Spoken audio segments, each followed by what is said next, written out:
Hello, everybody. This is Lyrita Barrett for the Institute for Global Transformation. On February the 16th, on this day, we will be talking about a continued conversation that we're having, or teaching that we're having around the 7 divine laws that have been gone over in previous lessons. Today, we're going to be dealing with the 5th divine law, which states, when love is formulated into concrete science and knowledge, a new heaven and earth shall come into being.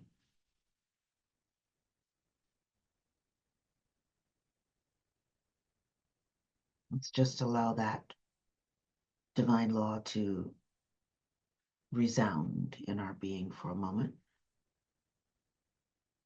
When divine love is formulated into concrete science and knowledge, a new heaven and earth shall come into being.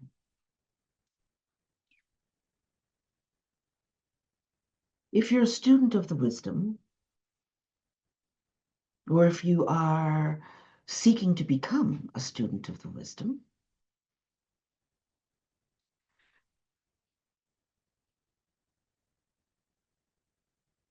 there comes a time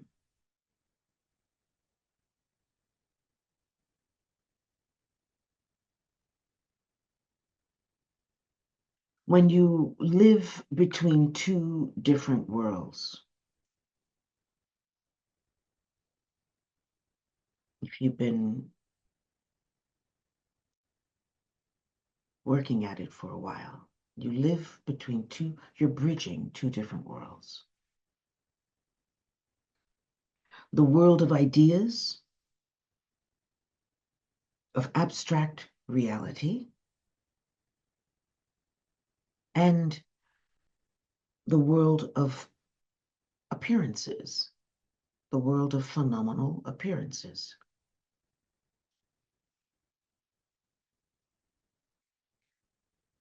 When we get to this point, and I will define abstract in a moment, when we get to this point, our attention is focused in the overshadowing world of ideas, where there are many, many, many abstractions.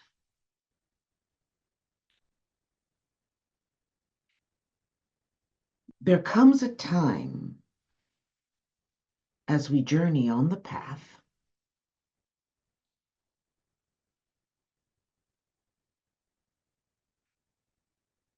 whether we know it or not, but I tend to feel that in most cases, the student of the wisdom knows that they're on the path, okay? It's not a happenstance thing. There comes a time on the path when we begin to be presented with duality, the dualities of life, and they become, I mean, it's not that we don't see them. We're always bouncing between one realm and the other for long periods of time, many incarnations, until there is that point when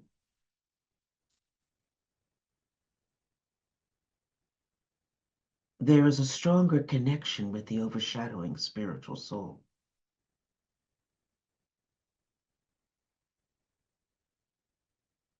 And heretofore, where the persona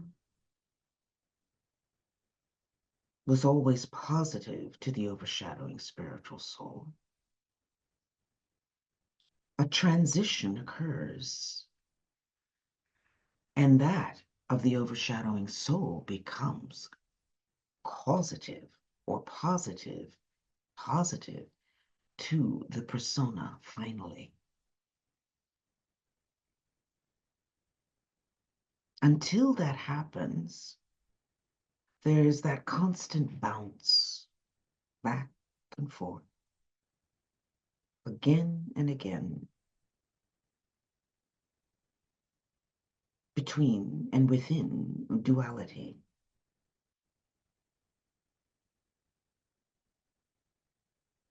We are given the ability to see the contradictions, not only within our life, but those contradictions that exist in and around our environment, within the world in which we live. Relationships, politics,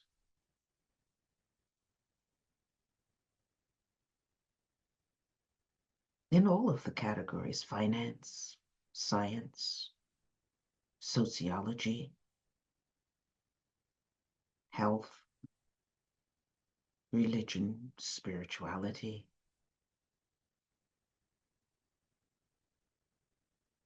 Name it.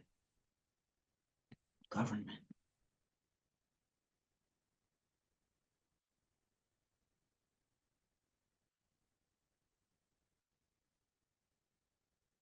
A definition of abstraction, or abstract, let's just call it that. Abstract is defined as existing as an idea, feeling, or quality. That which exists as an idea, feeling, or quality, not as a material object.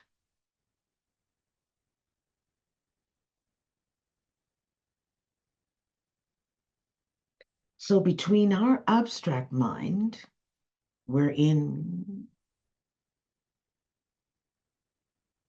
ideas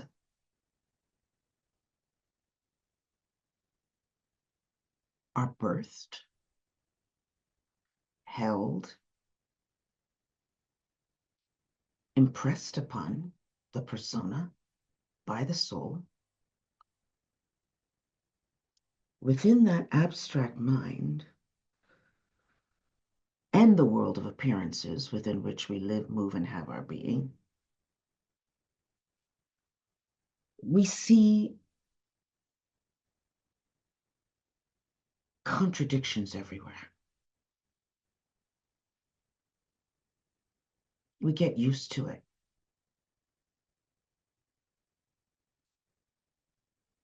We're constantly confronted with duality,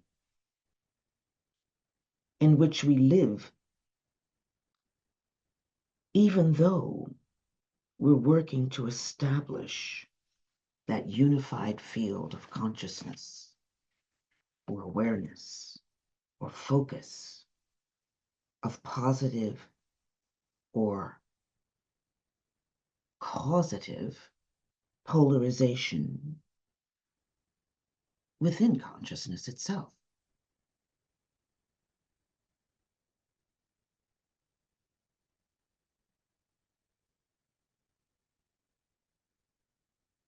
The information comes in through our sensory mechanism, our eyes, ears, nose, mouth, senses, feelings.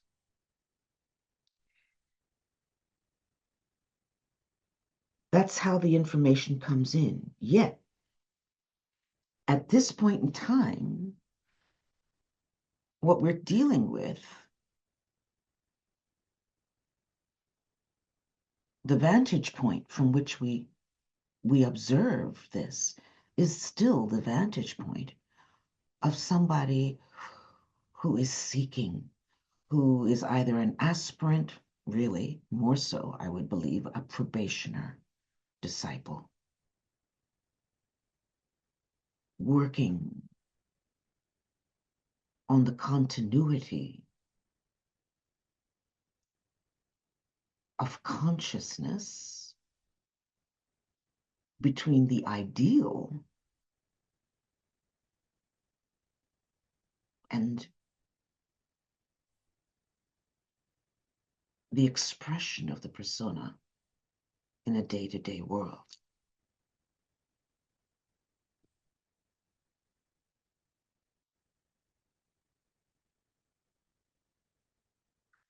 So we tend to be, and I say we, all of us who are listening, and I realize and be aware that this particular stage of the process on the path may be a bit ahead of you. It might not have come yet, but it's on its way. And if you've been following this series of teachings, you might recognize this moment, this period of time where we begin to truly open ourselves to true change, to be in accordance with the ideation coming from abstract mind.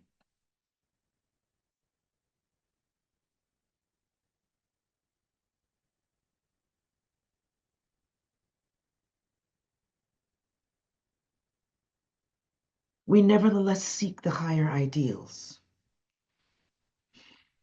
because we are seeking to move according to a new template. We have already been in meditation for long periods of time. We have been living our life according to certain conditions, certain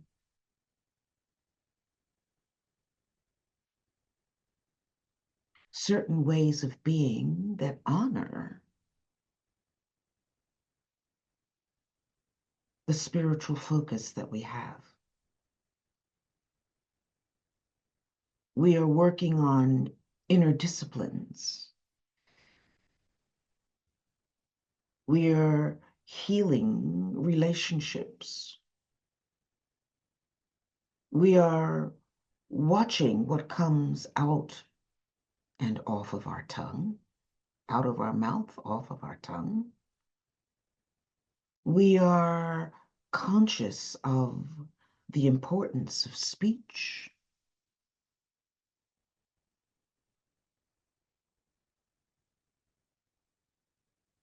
We are seeking to hold a particular frequency. We have come to understand that the soul is magnetic.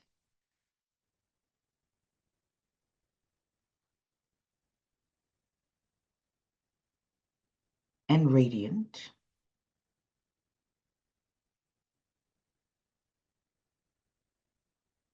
We steadfastly attune to all of these things, building a new house wherein the soul can live.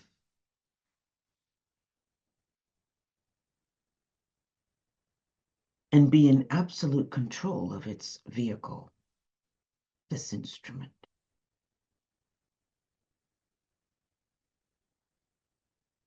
There is nothing more important than making sure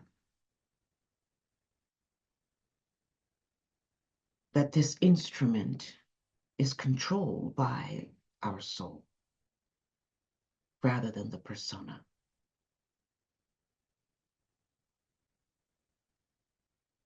We have noticed the comings and goings of relationships that may or may not fit into the new template that is being built and is being attuned to. So that's the ground from which this teaching comes. And if you are at that point where you realize, oh, I have a ways to go, I would say stay focused and open to the teaching, because at some point in time, just to absorb it, because at some point in time, it will all make sense. You'll have an aha moment down the road. Ah, this is what they were talking about. Okay. And for those who know and have felt already or seen indications of what is being taught here, absorb it as much as you can, because there's a lot in it.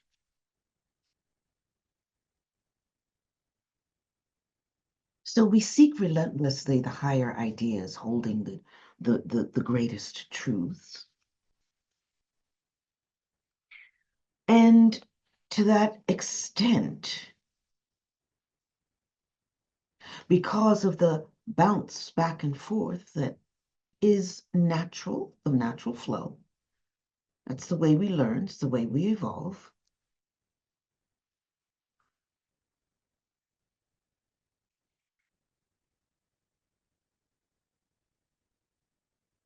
We realize that we're prisoners, so to speak.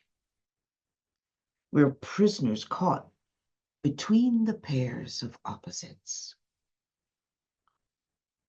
And what do I mean when I say pairs of opposites? I think we may have talked about this in the past. Well, let's review. Pairs of opposites are those opposites that repel each other, like good, evil. They're really one, but there has a tendency on this plane in which we live to repel each other. Love, hate.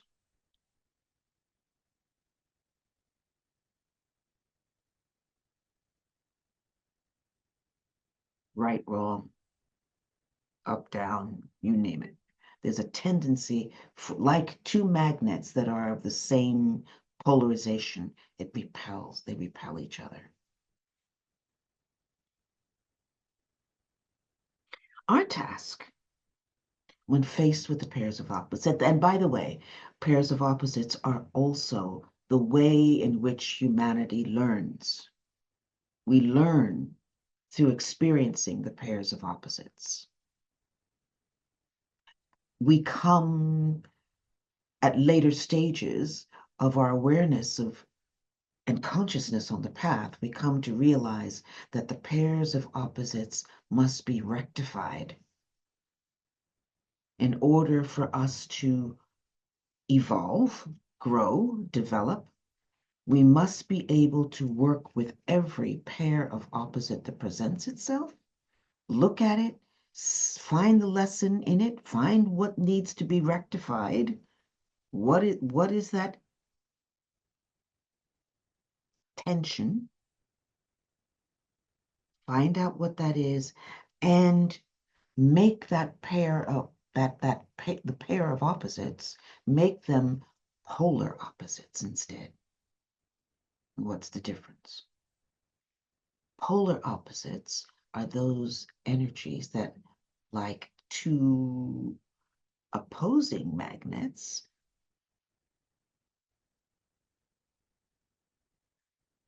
not of the same frequency, but of opposite, that attract each other.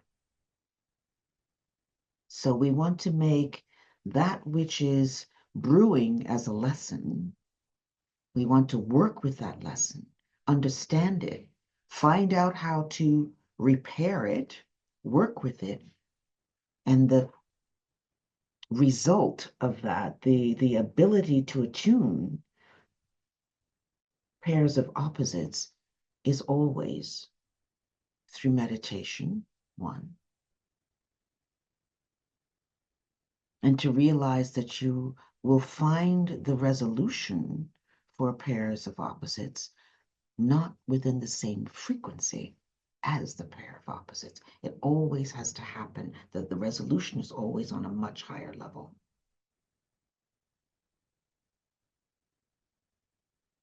As a matter of fact, instead of it being a pair, it turns into a triangulation.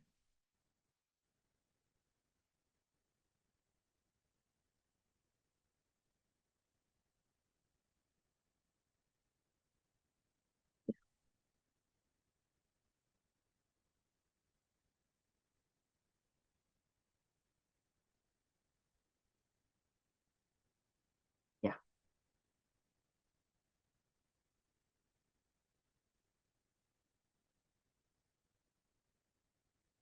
And turning pairs of opposites into polar opposites creates freedom. It breaks us out of the prison.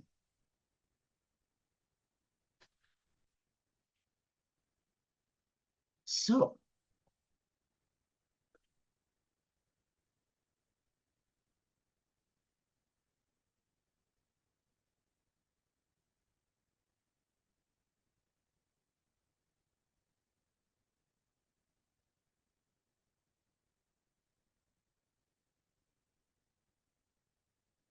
this period of time is a very difficult period of time in terms of growth. Okay, it is full of conflicts, things that need to be resolved, understood, fathomed, delved into, meditated upon. um,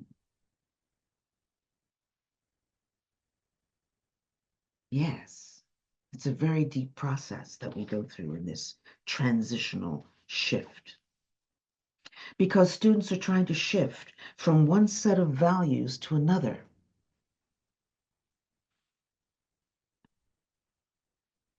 And we don't realize that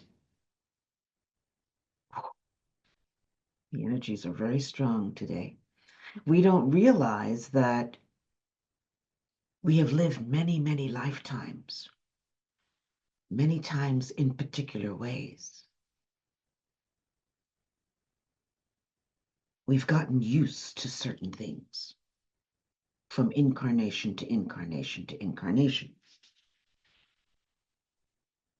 Yet, our goal, when we are primed knowingly for the path, is to develop, evolve. That's it. Serve.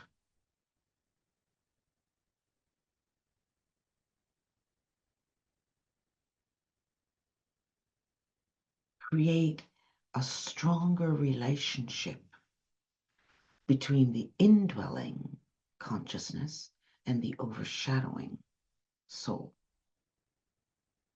That's what we're trying to do. So,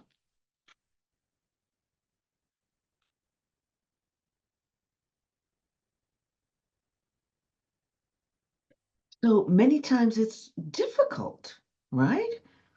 There's a bit of resistance, don't we know, to change. And when we're able to take stock through meditation, to realize the depth of changes that need to be made. Okay?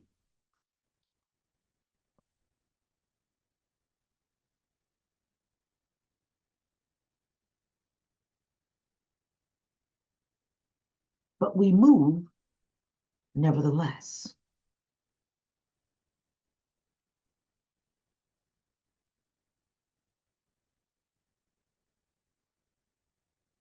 Because we're programmed for growth.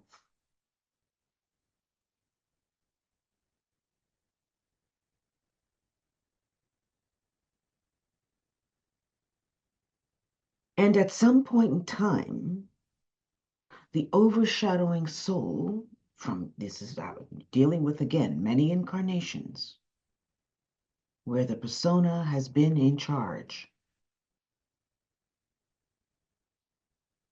But there comes a point on the path where the overshadowing soul sounds a new note.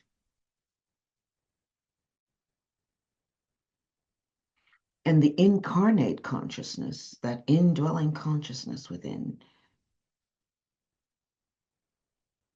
hears the call and responds. This creates a transitional period of growth.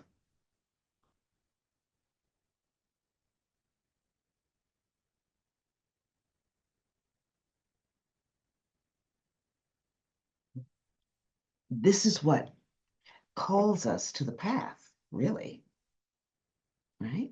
This is what calls us to the path.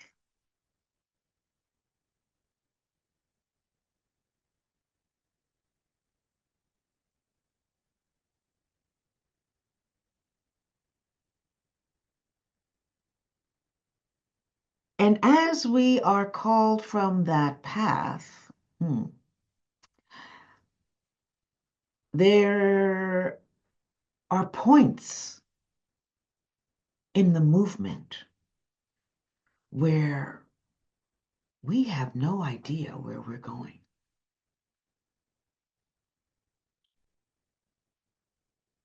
There's no map.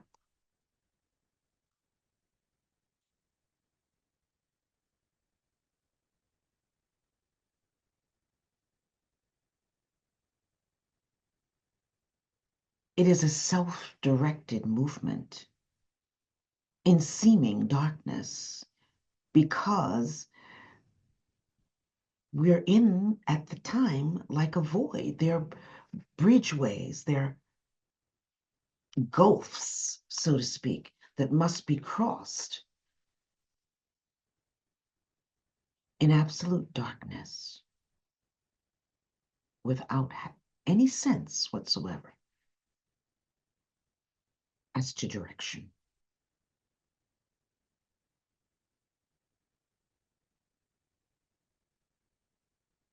But like the bird that has that homing device built within it,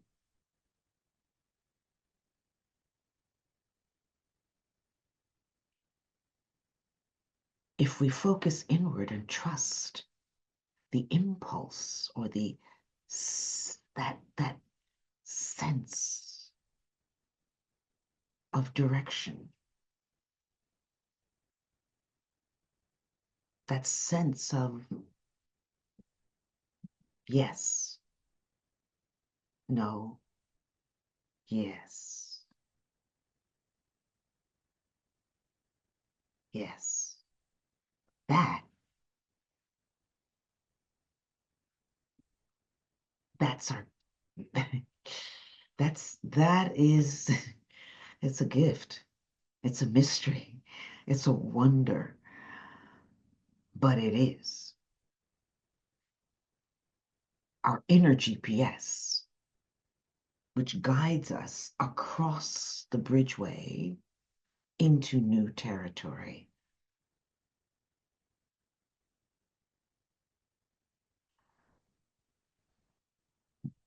Leaving behind aspects of duality that no longer apply to who we are.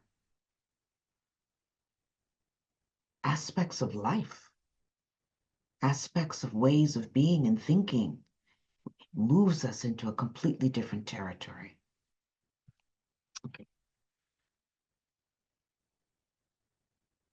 Human beings become students of the wisdom and enter into the necessity to build a bridge in their awareness from the world of the persona to the world of the soul.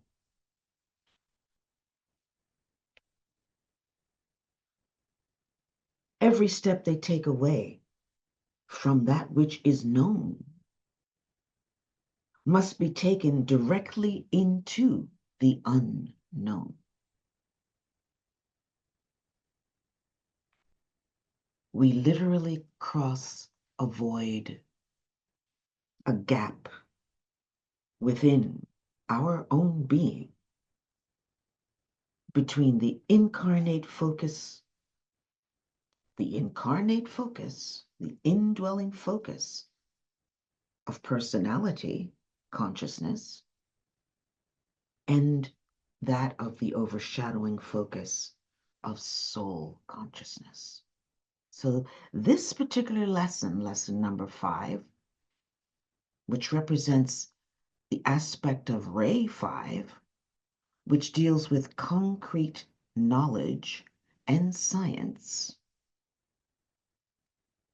defined steps, concrete knowledge and the science of spirituality, the science of wisdom, the science of the soul, the science of the persona, concrete knowledge and science. That's what this particular lesson is giving us, and it is a gift. So let's consider this void that we move into as a bridge in the awareness or our consciousness. So this void is spanned. This void is spanned. We cross it, or it's bridged in the awareness of the students via our experiences of truth in consciousness.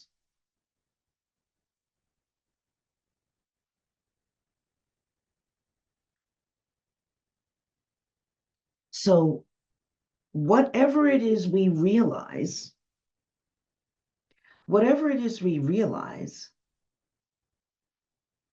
during our meditative focus,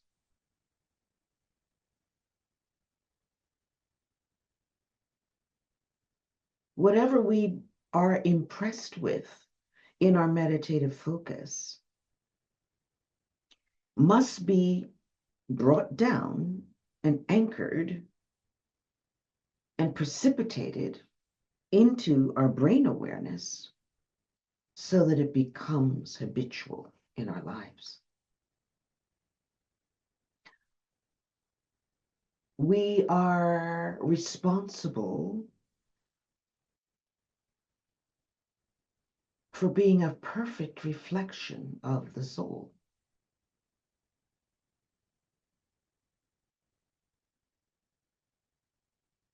And when the overshadowing soul, that new note that sounded in a particular incarnation by the overshadowing soul, when that overshadowing soul becomes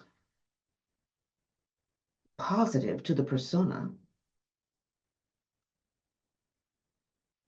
meaning the persona becomes receptive to the overshadowing soul, right? When it does that, hold on.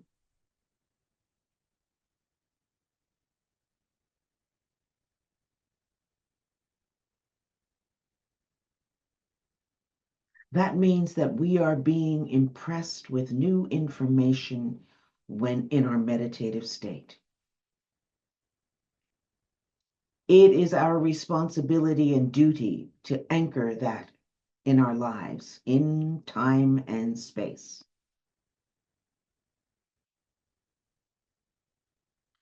So that it becomes a living part of our lives, right?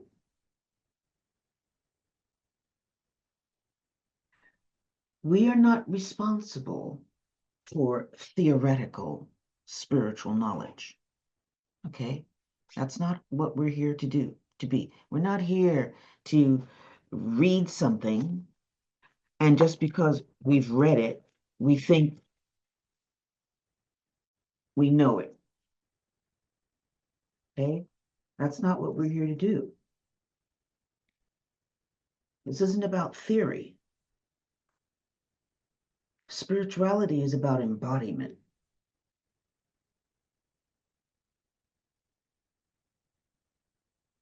when it's embodied, its usage, the exploration of its usage, its working out in our world leads to wisdom.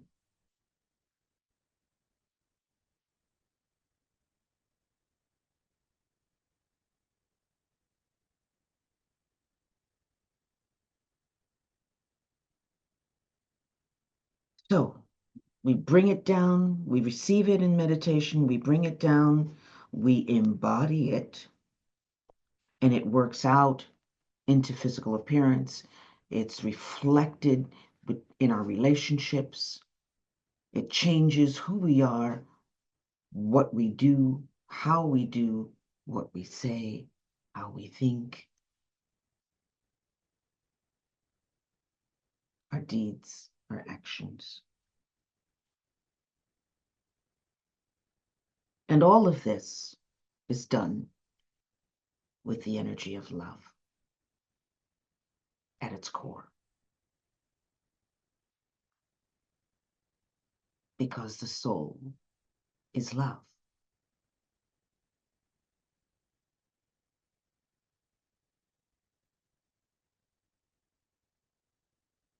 We live in a solar system based on love and in a cosmos organized and based on love. Love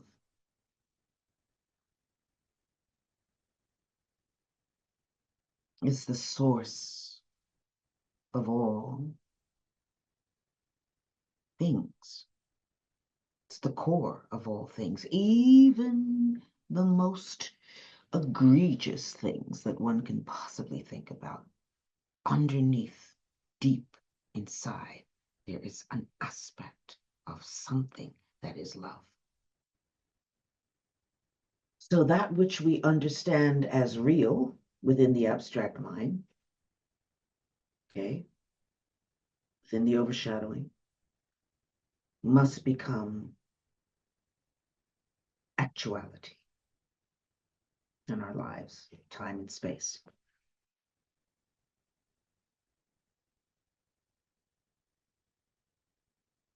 Yes. So as we said, the pairs of opposites must be resolved into polar opposites. And when this is done, ideally,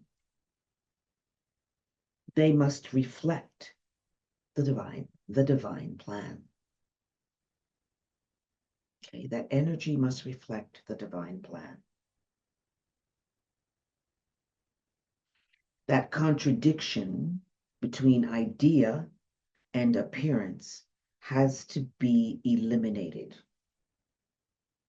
When we are in that state within higher mind, and we look down into time space, our environment, and we see the contradiction, we must work to eliminate that contradiction, bottom line. So that the cause and the effect are one. I love that. Yeah, that's what it's about.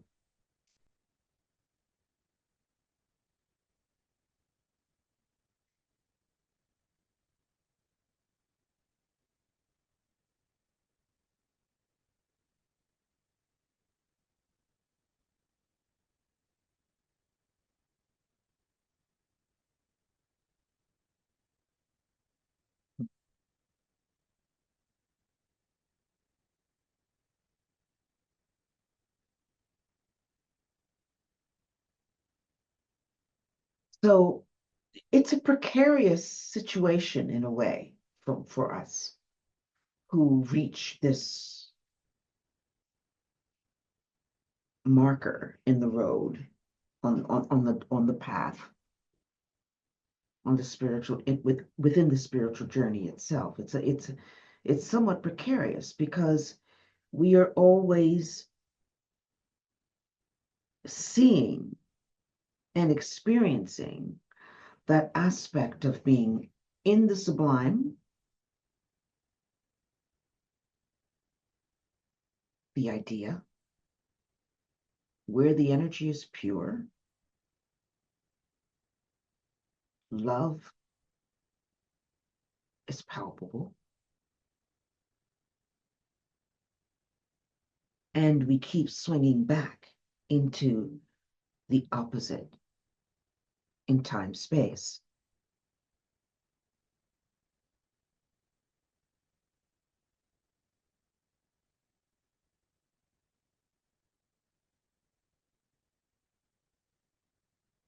So it requires that we examine pairs of opposites within us. That's what this whole thing is about. How do we deal with the pairs of opposites within us? Are we strong enough to see them, name them, line them up,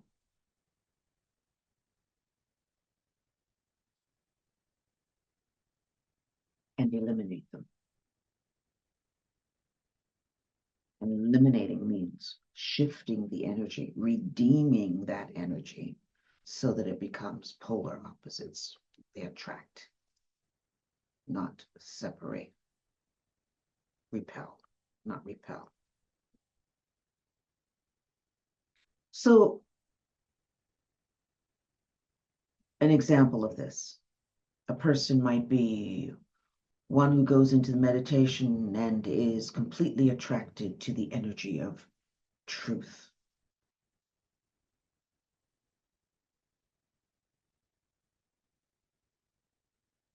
The ability to be honest.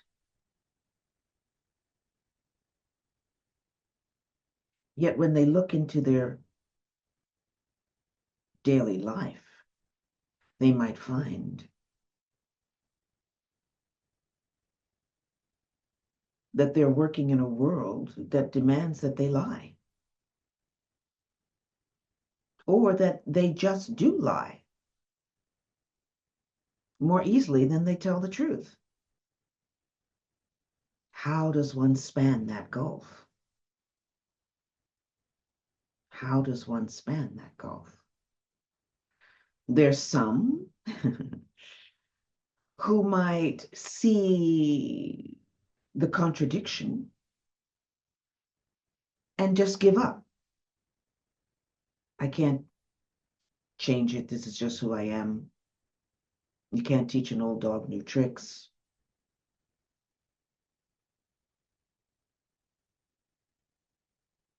This is it. This is where I stay. They just opt to do nothing because to do something feels too hard. They don't know how, or whatever the story might be. There are others who will see the contradiction and begin to check it off and work on it immediately.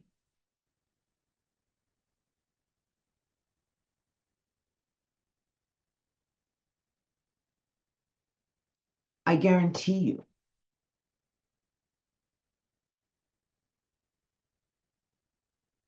because we all have a tendency to think we're perfect, don't we? To some degree. I guarantee you that coming up against that level of truth within one's being, where you might, let's choose another one. You go into meditation and you're attracted to the energy of freedom and what it really means to be free.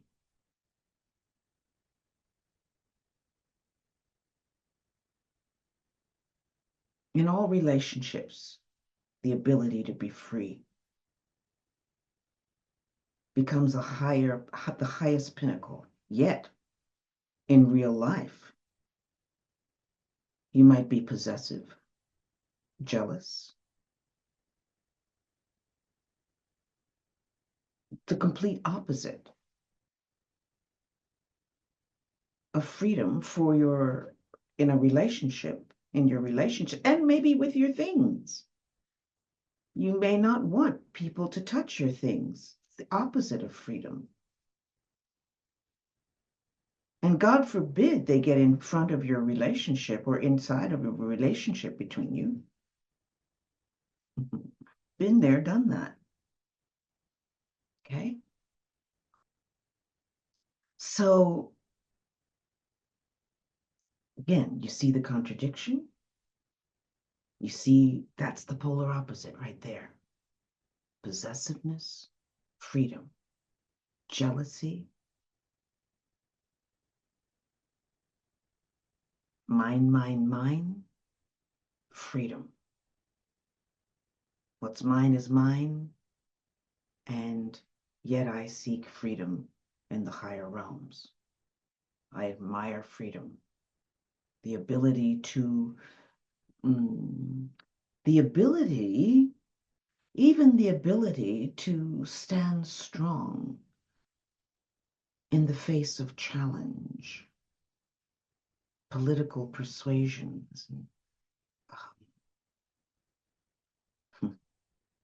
fascism, and yet stand for freedom. Okay?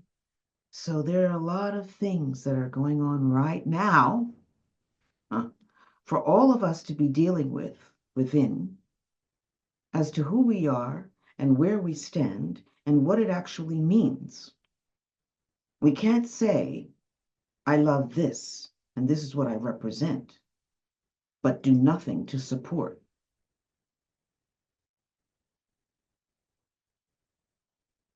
how that's working in the world, especially when there is an attempt to close down our freedoms.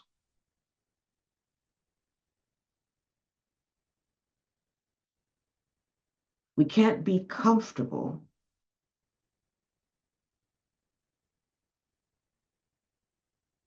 and unwilling to do and stand within the world against that which we know we are not.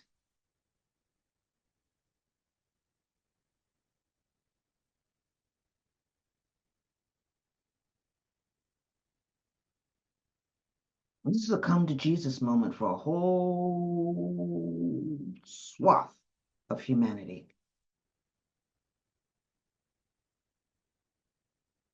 And we have to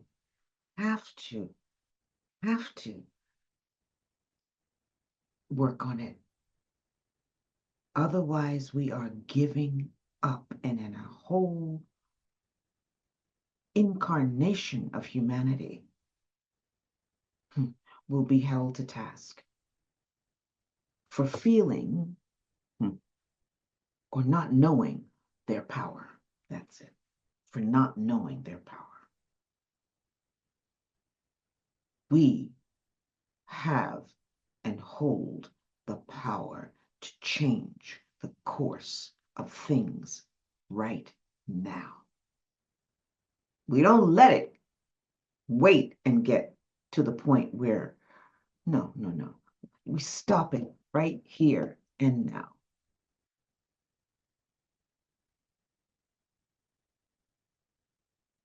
Cause and effect. The contradiction between the idea and appearance has to be eliminated so that both cause and effect are one in the highest sense. That's our duty. Cause and effect must be one.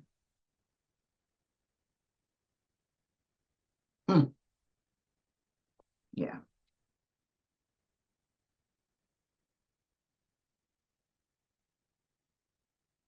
So some will retreat when they're faced with these pairs of opposites to look at, to examine.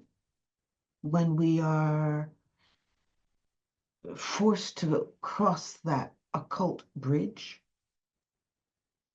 between the persona and the overshadowing soul. Some become withdraw, as I said, withdraw, they become bitter and feel the and stuck, tell you the truth. Stuck.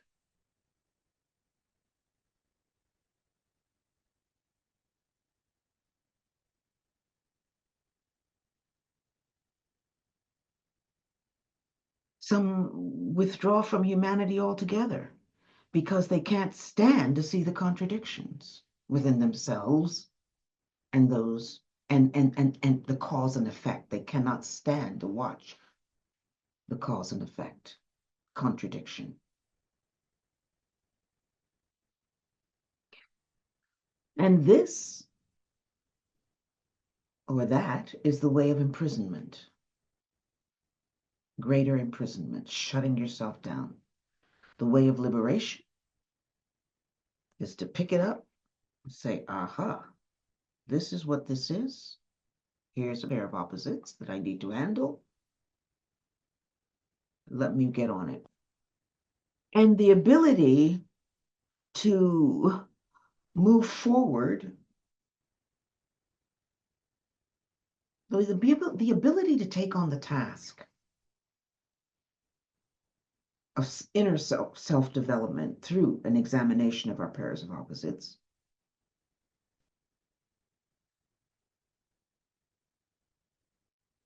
determines, or lack of it, by the way, determines whether or not we end up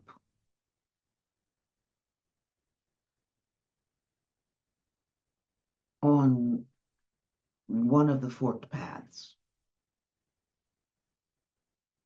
The right-hand path or the left-hand path.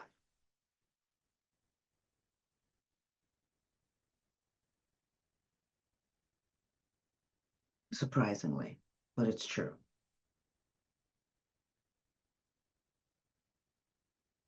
We are all karmically responsible for that which we produce in time and space.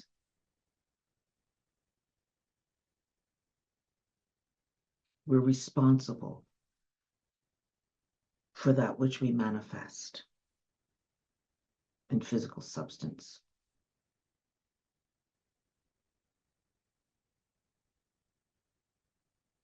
We are responsible if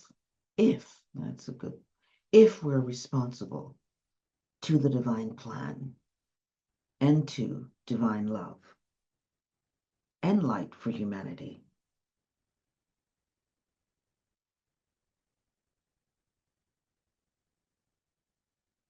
It means that we're holding a particular level of vision.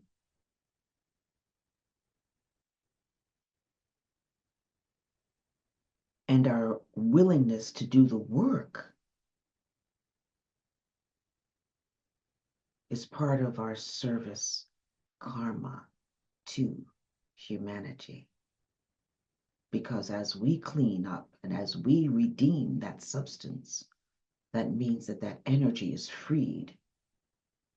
And we create a pattern in that we live in a shared emotional and mental field that others will be able to pick up on as well and utilize in order for them to develop and grow. Because that patterning goes out into that field and others pick it up. We're not the only ones doing this work. We're all doing the work together. And all of us, at some point in time, experience aspects of the same problem. Maybe in different ways. Maybe in the same way.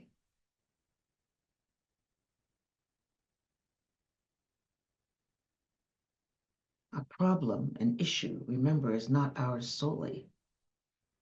Know that when we have a problem or an issue, there's a whole swath, like a pie chart, of humanity also experiencing that same issue. And look how many of us are experiencing the same issues right now. Not only do we have the normal day-to-day issues that we've always dealt with, but now we have swaths of humanity that are being fired from jobs that they've held, upholding the Constitution or the departments of government that serve humanity in many different ways.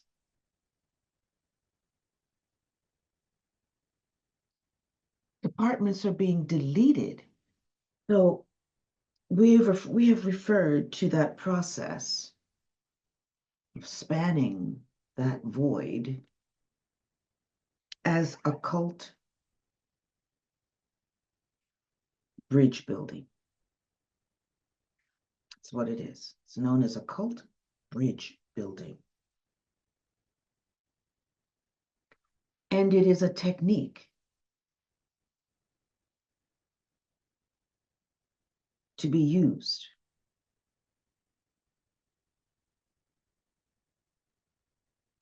just as the soul on its own level must cross a void in awareness in order to reach out and become one with the soul, with the Christ. So must the incarnate consciousness, the indwelling consciousness, the persona identified consciousness, cross a void in awareness in order to attain soul consciousness.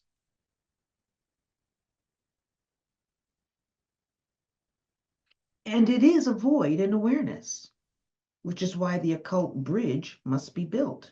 It is a void in our awareness.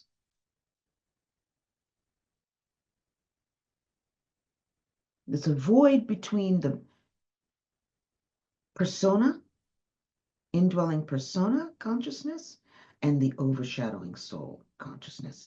In order for us to get there, it's a void. Even though the overshadowing soul is also seeking connection with that persona just as much as that persona, but maybe to different degrees.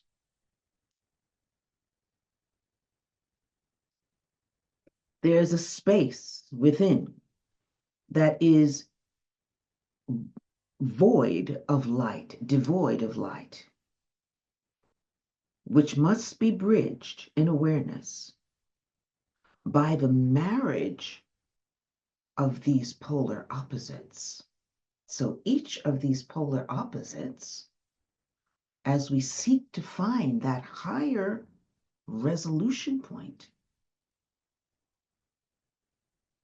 it's unseen. It's unknown. We are moving through darkness, so to speak, in order to find that higher frequency that will resolve the pairs of opposites.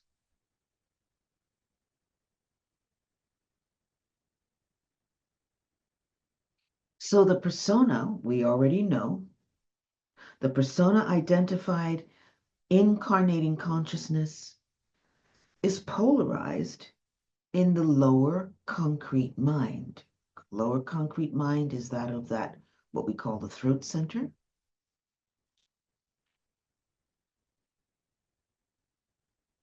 It's that area where ideas take form, take concrete form as thoughts, and are assembled into planned activities by the persona.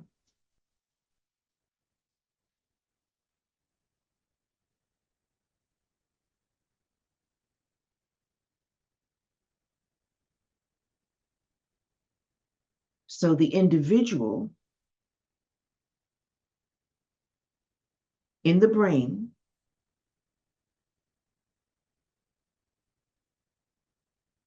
deals with this concrete mind or lower concrete mind aspect as it is. That's where it really is hanging out. That's where it hangs out most of the time. So what needs to be understood is that, and again, this is an aspect of that fifth ray, concrete science and knowledge that I'm about to share.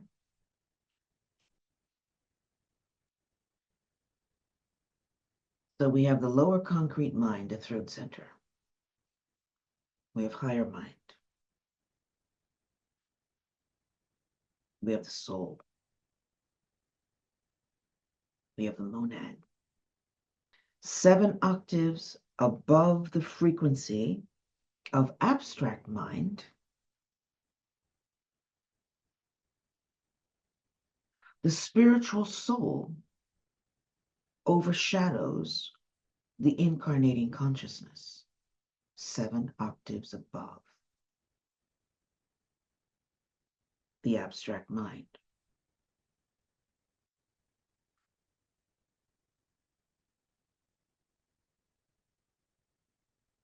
And it should also be known that 7 octaves above that, we find the monadic or Christ consciousness is also overshadowing.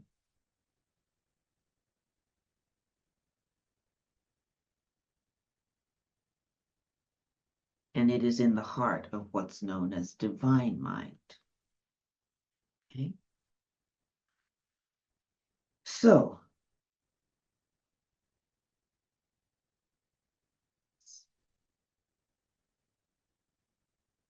we've talked about in previous session the consciousness thread, the overshadowing soul, let it be known, is connected to its extension, this physical body or the persona, via the consciousness thread.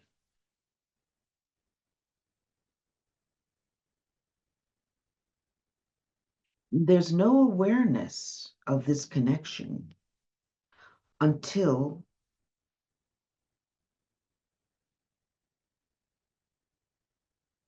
there's a bit of waking up that goes on. A level of recognition happens at some point in time. And that's when it becomes aware. So until that time, the consciousness thread, which connects the overshadowing soul to its persona, is kind of latent. It's hidden. It doesn't, yes, it's latent. It remains quiet.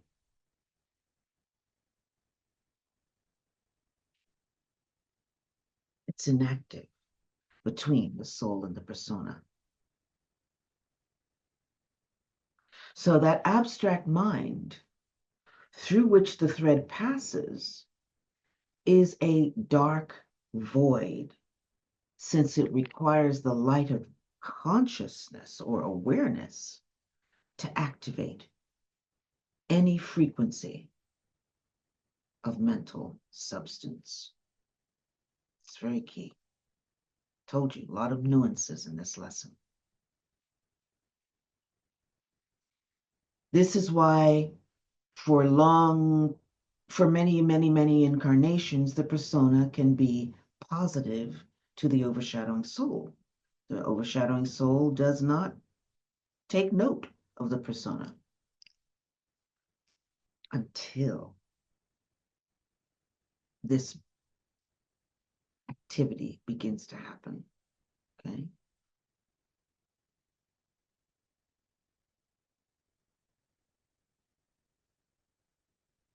Because usually When the persona is positive to the overshadowing soul, it's not interested in wisdom. It has no interest in it, has no understanding of it, has no interest in it whatsoever. It neither seeks nor receives the wisdom or wisdom in itself. But once that incarnation occurs, where the overshadowing soul now begins to sound a different note, a different frequency, and the persona begins to take note and hears it, that's when the overshadowing soul can become positive to the persona and the persona receptive to that frequency.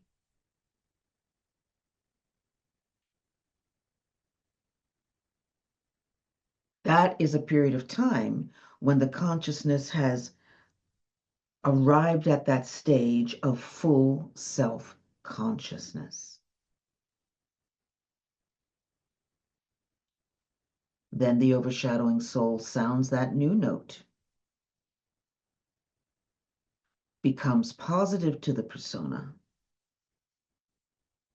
and takes an active interest in the life and affairs of its vehicle, its extension. The persona responds to that note, gives it attention, shifts its attention from the lower to the higher, and begins to want to understand its identity, its purpose for being, wants to know who it is, why it is.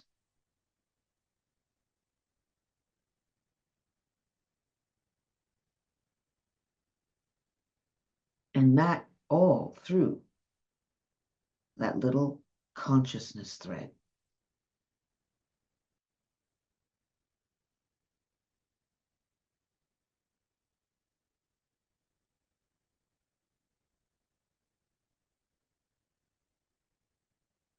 The soul has reached its persona through that consciousness thread, and the persona has responded. Yet, the void of abstract mind has to be crossed.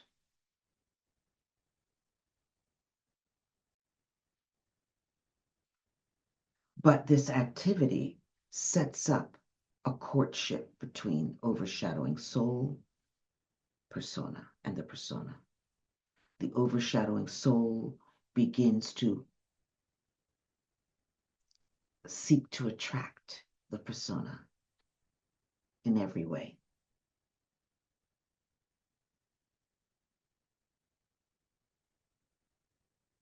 By this time, the persona in this whatever incarnation that is now attracted to love and its wisdom. And it responds to the call.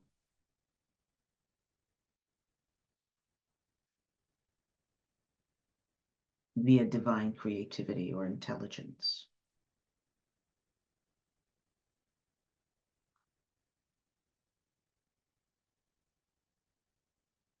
This is when the consciousness thread becomes active, because now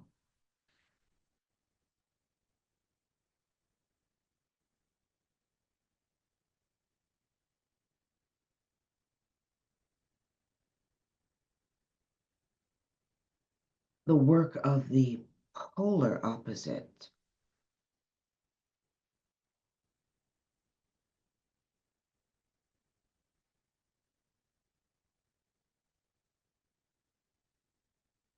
is on tap.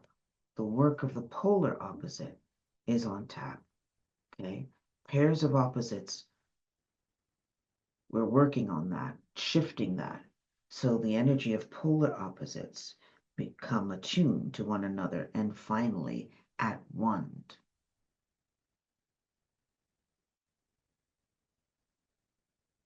So the process is persona seeking meditation,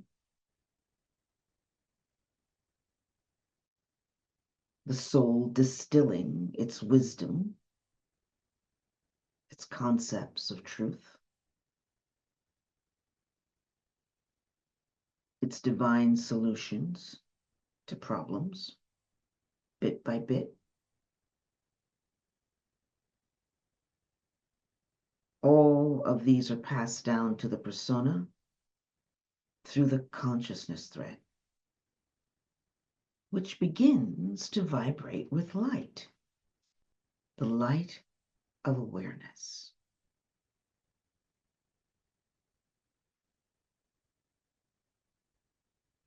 The persona then begins to lift its focus up into the abstract mind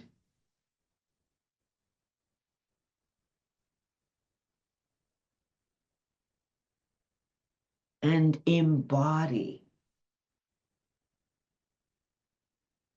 that which the soul is distilling in the meditations.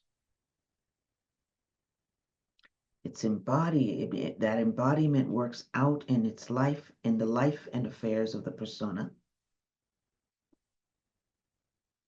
bringing down those ideals,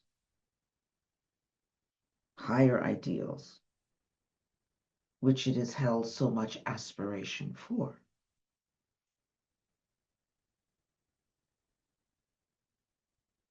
This is the first step along the path of initiation.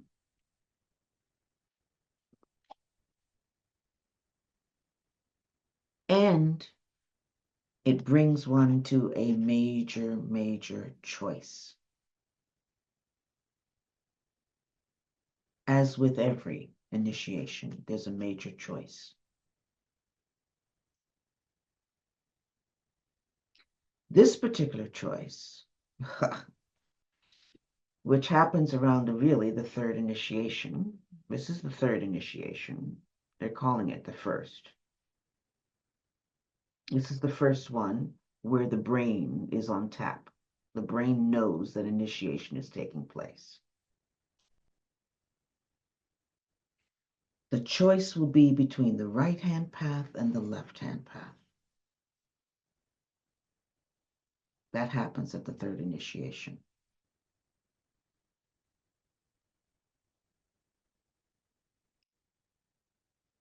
It is the forked path of decision.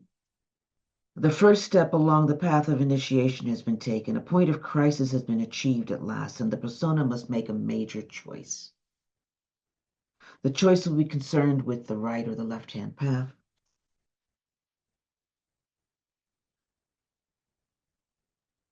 And what happens is there manifests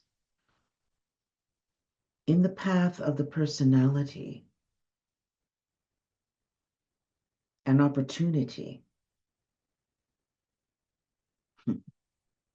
to fulfill some long-wanted ambition or desire.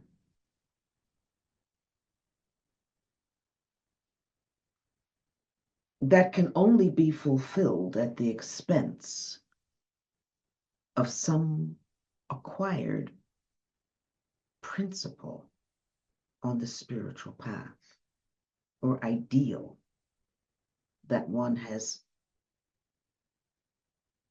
fought long and hard for and has embodied. It's become part of their being. Found. A choice here must be made. The first major test of initiation has been precipitated by both the overshadowing soul and the forces of evolution.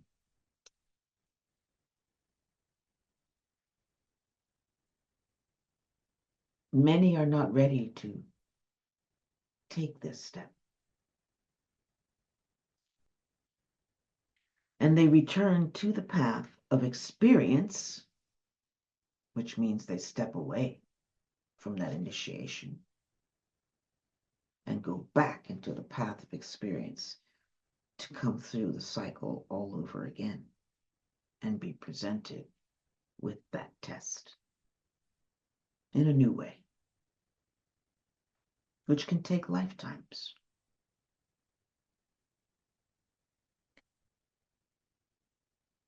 A smaller number reach this point and seize the opportunity. Do not stop.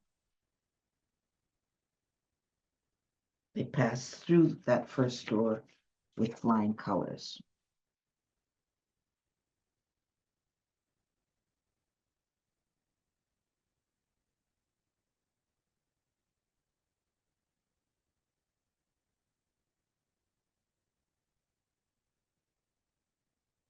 And into a whole new realm where real testing and training and bridge building takes place.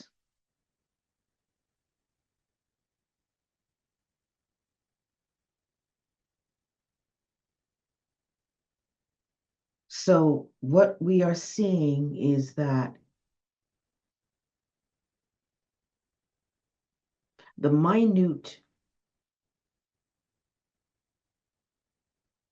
decisions that have to be made on an ongoing basis in our lives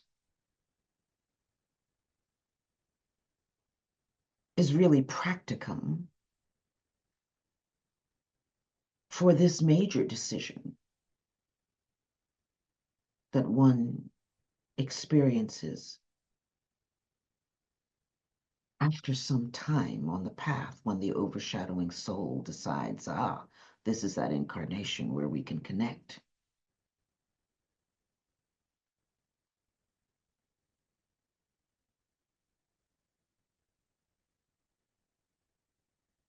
The many different ways we choose to think, the feelings we choose to radiate, the words we choose to express ourselves, our thoughts, and the many actions entered into moment by moment, hour by hour, day by day. Our entire attitude toward living is altered here.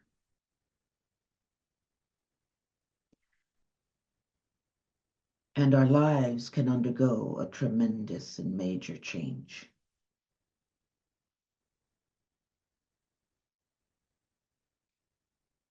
And all that we have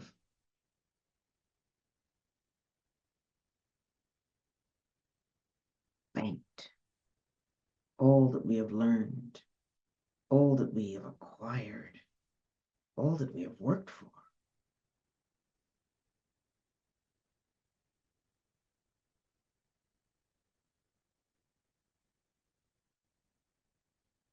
we're given a choice between the higher and the lower. And whatever we choose, depending on what we choose, we can move on across that bridge into new realms, or we can lose everything in a moment because the mundane is more important to us.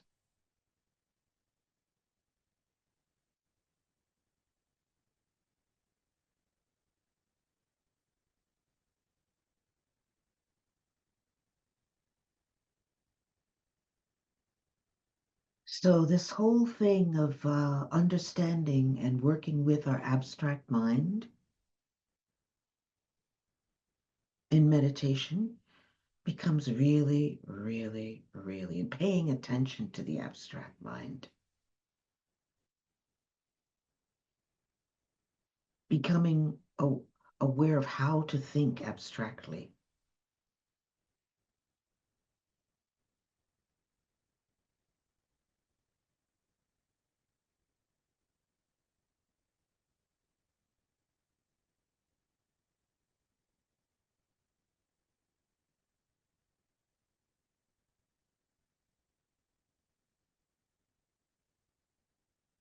We can easily merge the abstract with the concrete if we're doing the work, if we're embodying, if if we're not getting sucked into or seduced by something on the mundane level, if we're willing to let go, we're willing to trust and listen.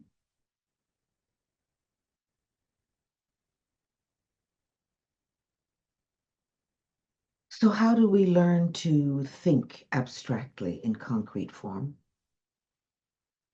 We do this by putting principle into practical application.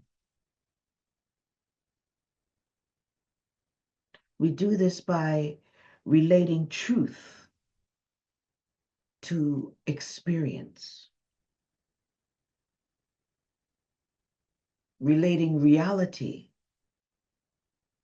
to what is actually happening, and by following through with the thought precipitated into action.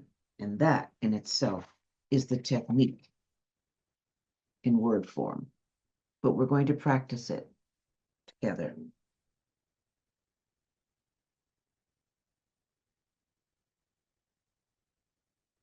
The technique is simple. So simple, sometimes it's overlooked. It consists in thinking truth before acting, in thinking principle before thought.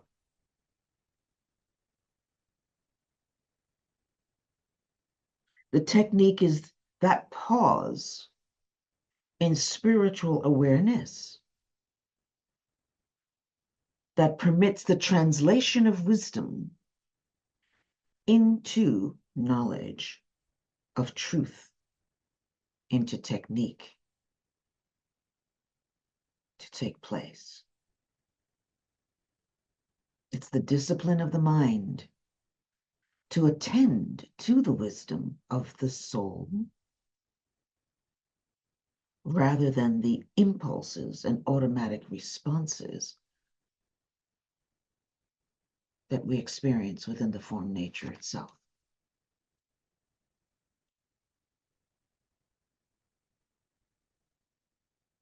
We've been given many techniques over the span of all of these lessons. But these techniques in and of themselves are not enough. What is important for us to realize is that as students on the path, we ourselves are our own path.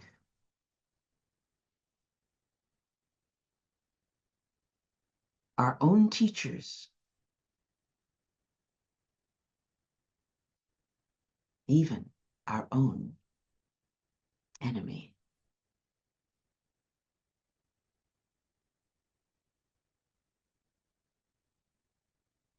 We all are responsible for finding our own way at this particular juncture. As I said, this is moving into the third initiation, really. And every initiation, from the third on, because the third is really the first, because it's the only one. It's the first one where the brain recognizes, I'm going through something here. It's in on the game. The first two happens to humanity collectively. And one may not know. One never knows, okay? So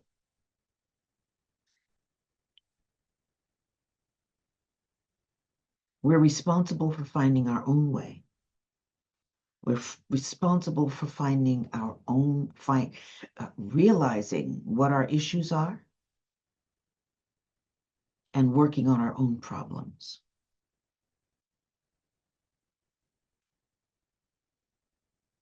That's a law.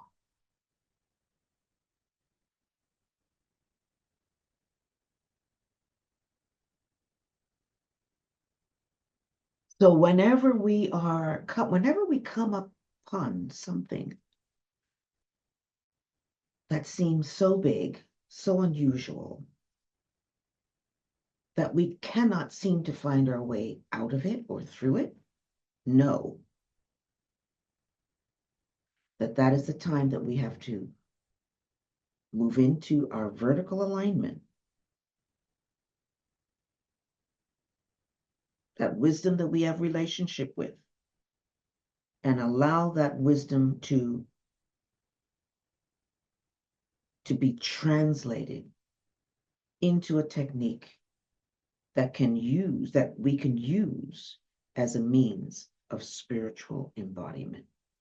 So we are responsible for going up into our higher alignment, connecting with that level of wisdom, and bringing down a technique that can be used for spiritual embodiment.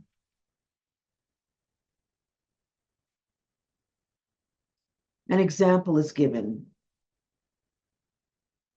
of this, of a person who came into their life and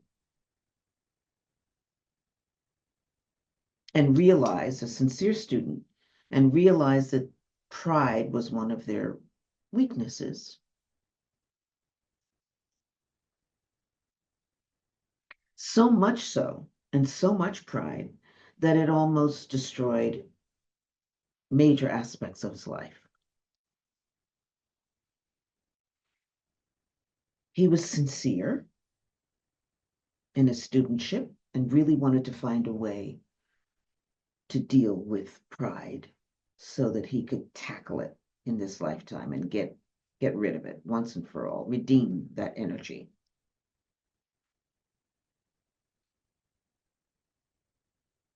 And once he understood what the problem was,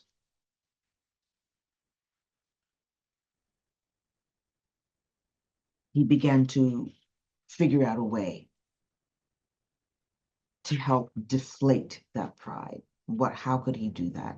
He was used to working in situations where, his life was good, his job was good, he had recognition, position, stature, so forth and so on. Therefore, pride. Not to say that it automatically comes as a result of that. There are people who have the same, but are humble as ever. Okay, you would never know. What he did, though, he chose to do, was to secure a job as a janitor in a fashionable hotel where he had lived previously, periodically, as a paying guest.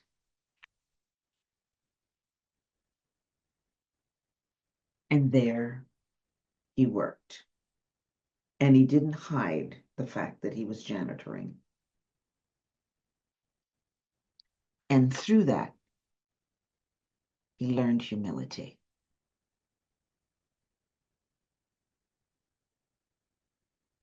He began to understand his concept of truth in theory, but also now in practice. And everybody who came in contact with him also began to understand, for he passed on a frequency, a vibration, an energy that gained him a lot of respect and poise in that position. So we are responsible at some point in time of going beyond the books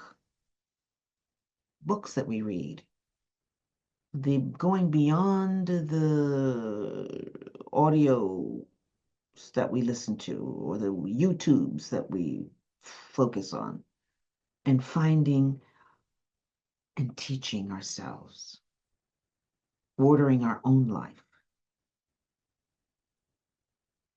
And in this way, purifying our nature according to that which we sense. We know it is highlighted by the soul of things that need to be worked on, and we do it instinctually by building that occult bridge, crossing that inner void into new territory in order to be informed and to rectify the pairs of opposites. Okay? Okay. Let's take this into a meditation.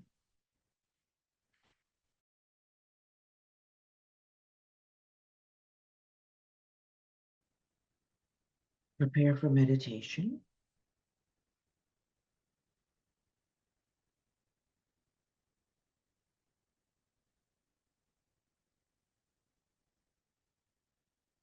Without any preliminary alignment.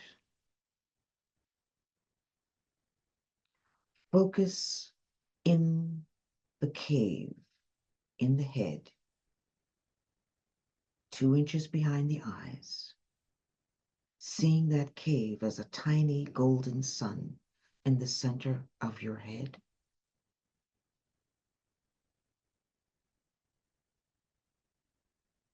And identify as the soul.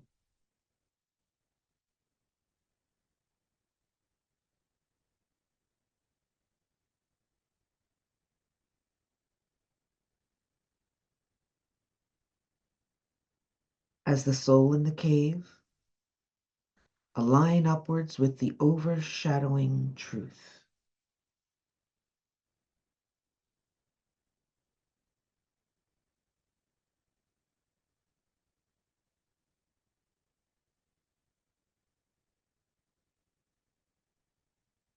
As you encounter a condition within your life and affairs that is obviously out of harmony or in polar relationship with an overshadowing idea of truth,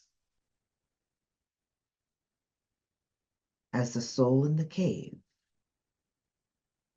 relate that overshadowing truth with that condition.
As the soul, the consciousness in the cave,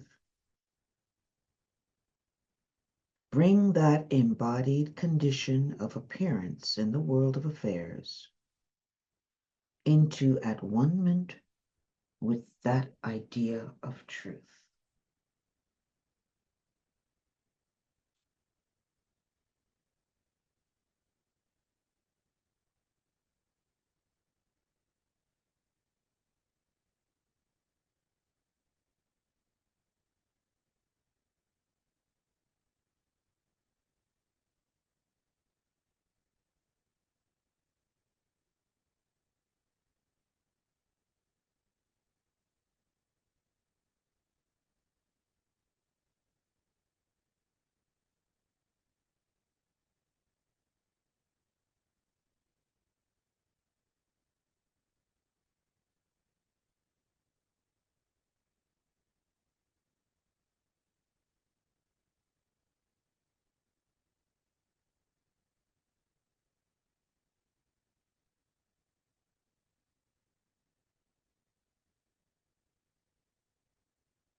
Then, from that alignment, formulate an outer response, however simple it may be, to that condition, acting in whatever manner your alignment and intuition indicates is a proper embodiment of that truth,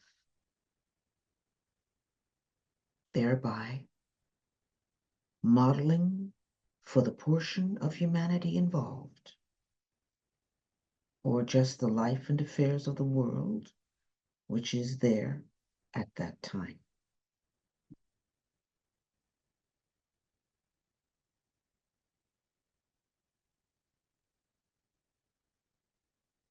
I'll read that again.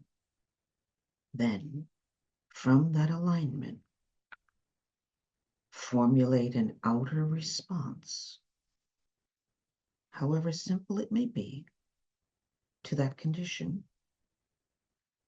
acting in whatever manner your alignment and intuition indicates is a proper embodiment of that truth, thereby modeling for the portion of humanity involved.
And with that,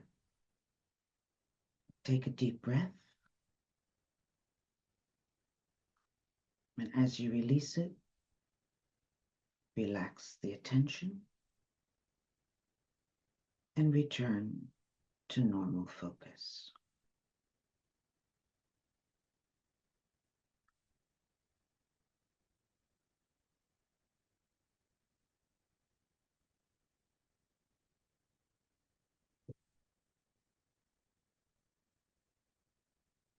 I thank all of you for your time.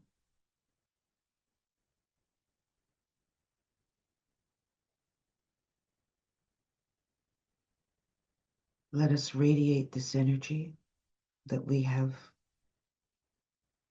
created in the meditation, sending it out through the Ajna Center, out to humanity at large, so that some aspect of this teaching, if not all of it, will become available to a wider group of people who will understand and embody, intuit, and apply, grow, and develop as a result of this work that we have done together. I thank you so much. Thank you, the Institute for Global Transformation, and all of those who make it work. We give thanks to our world servers, those kindred spirits of ours who are also on the path throughout the entire world, seeking to stabilize and right the ship at the time that we are experiencing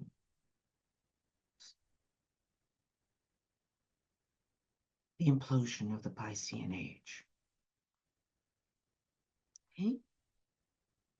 We know things must change. That's a given. The destroyer has been sent. It may not look like what we may have thought it would have looked like, but the goal is to get to the other side, together as one. We never lose who we are. We are souls in form, having a human experience, learning our lessons for growth and evolution.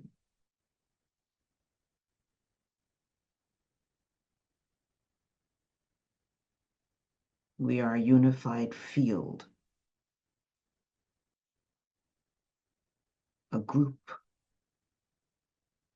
of sisters and brothers on the path.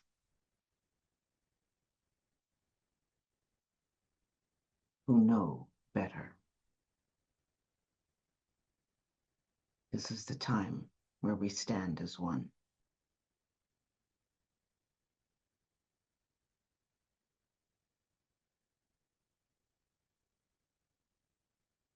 To build the new world, the new heaven and earth.